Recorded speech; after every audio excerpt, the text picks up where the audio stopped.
తెలంగాణలోని ప్రభుత్వ ఉపాధ్యాయులకు శుభవార్త. గెజిటెడ్ ప్రధానోపాధ్యాయులు జీహెచ్ఎంలుగా పదోన్నతులు కల్పించేందుకు విద్యాశాఖ సన్నాహాలు చేస్తోంది. ప్రభుత్వ ఆదేశాల మేరకు పాఠశాల విద్యాశాఖ డైరెక్టరేట్ అధికారులు పదోన్నతుల ప్రతిపాదనల దస్త్రాన్ని ఇప్పులంతా విద్యాశాఖ కార్యదర్శికి పంపారు.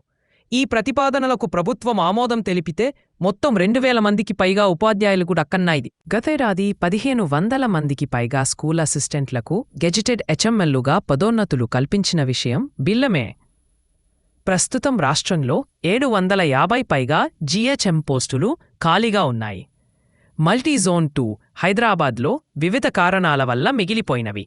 పదవీ విరమణలతో ఏర్పడిన ఖాళీలు ఇందులో ఉన్నాయి. ప్రస్తుతం ఉన్నత పాఠశాలల్లో రెగ్యులర్ ప్రధానోపాధ్యాయులు లేకపోవటం, సీనియర్ స్కూల్ అసిస్టెంట్లకు ఇన్ఛార్జ్ బాధ్యతలు అప్పగించారు. రెగ్యులర్ జీహెచ్ఎంఎల్లను నియమించాలంటే స్కూల్ అసిస్టెంట్లకు సీనియారిటీ ఆధారంగా పదోన్నతులు కల్పించాల్సి ఉంటుంది. ఈ ప్రక్రియలో భాగంగా ప్రాథమిక పాఠశాలల్లో పనిచేసే సెకండరీ గ్రేడ్ టీచర్లు, ఎస్జీటీలకు స్కూల్ అసిస్టెంట్లుగా పదోన్నతులు ఇవ్వాలి. ఈ 2 దశల ప్రక్రియ ద్వారా మొత్తం 1500 మంది టీచర్లకు పదోన్నతులు లభించన్నాయి.